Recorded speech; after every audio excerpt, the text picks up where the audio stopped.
नीतीश के बाद बिहार का असली वारिस कौन? तेजस्वी, चिराग, सम्राट या निशांत? नमस्कार दोस्तों, बिहार की राजनीति में इस समय सबसे बड़ा सवाल यही है। अगर नीतीश कुमार के बाद सत्ता की कुर्सी खाली होती है तो उसका असली वारिस कौन होगा?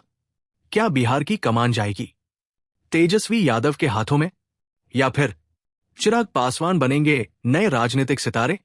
क्या बीजेपी के मजबूत नेता सम्राट चौधरी बन सकते हैं अगला चेहरा, या फिर अचानक राजनीति में एंट्री करके निशांत कुमार बन जाएंगे बिहार के नए वारिस?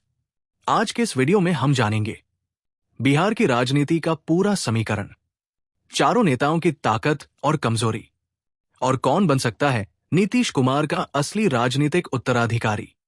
तो वीडियो को अंत तक जरूर देखिए, क्योंकि आखिर में हम बताएंगे सबसे मजबूत दावेदार कौन है। बिहार की राजनीति में अगर किसी नेता ने सबसे लंबा समय तक सत्ता संभाली है तो वो है नीतीश कुमार। करीब 2 दशक से ज्यादा समय तक बिहार की राजनीति में उनका दबदबा रहा है। उन्होंने सड़क, शिक्षा, कानून व्यवस्था जैसे मुद्दों पर कई फैसले लिए। लेकिन अब एक सवाल धीरे धीरे बड़ा होता जा रहा है, नीतीश के बाद बिहार की राजनीति किसके हाथ में जाएगी? क्योंकि राजनीति में एक नियम है, सत्ता कभी खाली नहीं रहती, और यही वजह है कि कई नेता अभी से खुद को भविष्य का चेहरा बनाने की कोशिश कर रहे हैं। सबसे पहले बात करते हैं तेजस्वी यादव की। तेजस्वी यादव बिहार के पूर्व मुख्यमंत्री लालू प्रसाद यादव के बेटे हैं और अभी बिहार की राजनीति के सबसे बड़े युवा चेहरों में से एक माने जाते हैं। उनकी सबसे बड़ी ताकत है मजबूत यादव वोट बैंक, आरजेडी का बड़ा संगठन, युवाओं में लोकप्रियता। तेजस्वी ने कई बार दावा किया है कि बिहार का भविष्य युवा नेतृत्व के हाथ में होना चाहिए। 2020 के चुनाव में भी उन्होंने काफी सीटें जीती थी और आरजेडी सबसे बड़ी पार्टी बनी थी। लेकिन उनकी कुछ कमजोरियां भी हैं, अनुभव की कमी, विपक्षी दलों का मजबूत गठबंधन। फिर भी राजनीतिक विश्लेषकों का मानना है कि अगर मौका मिला तो तेजस्वी बिहार की सत्ता के सबसे मजबूत दावेदार हो सकते हैं। अब बात करते हैं चिराग पासवान की।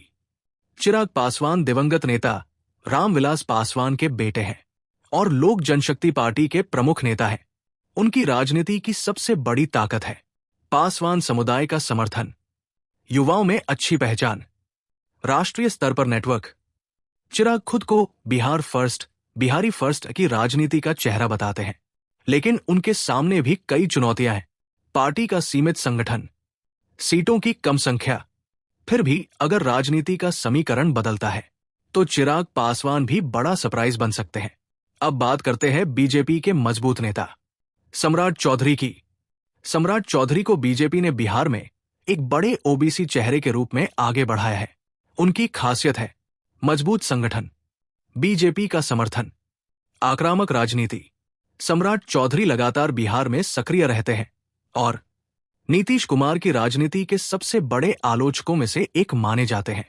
अगर बिहार में बीजेपी को पूर्ण बहुमत मिलता है तो सम्राट चौधरी मुख्यमंत्री पद के सबसे बड़े दावेदार बन सकते हैं। अब आते हैं सबसे दिलचस्प नाम पर, निशांत कुमार। नीतीश कुमार के बेटे हैं। अब तक उन्होंने राजनीति से दूरी बनाए रखी है, लेकिन समय समय पर यह चर्चा जरूर होती है कि क्या वो भविष्य में राजनीति में आ सकते हैं। अगर ऐसा होता है तो जेडीयू उन्हें नीतीश कुमार की राजनीतिक विरासत का वारिस बना सकती है। लेकिन अभी तक निशांत कुमार ने राजनीति में कोई सक्रिय भूमिका नहीं निभाई है। अगर हम वर्तमान राजनीतिक समीकरण देखें तो सबसे मजबूत दावेदार माने जा रहे हैं तेजस्वी यादव, सम्राट चौधरी, चिराग पासवान, जबकि निशांत कुमार अभी संभावना के रूप में देखे जा रहे हैं। लेकिन राजनीति में कुछ भी स्थायी नहीं होता। एक चुनाव और पूरा समीकरण बदल सकता है। तो दोस्तों, अब सवाल आपसे, आपके हिसाब से नीतीश कुमार के बाद बिहार का असली वारिस कौन होना चाहिए? क्या तेजस्वी यादव, चिराग पासवान, सम्राट चौधरी या निशांत कुमार? अपनी राय कमेंट में जरूर बताइए। अगर आपको ये वीडियो पसंद आया हो तो वीडियो को लाइक, शेयर और चैनल को सब्सक्राइब जरूर करें। हम मिलेंगे अगले वीडियो में बिहार और देश की राजनीति के एक नए विश्लेषण के साथ। धन्यवाद।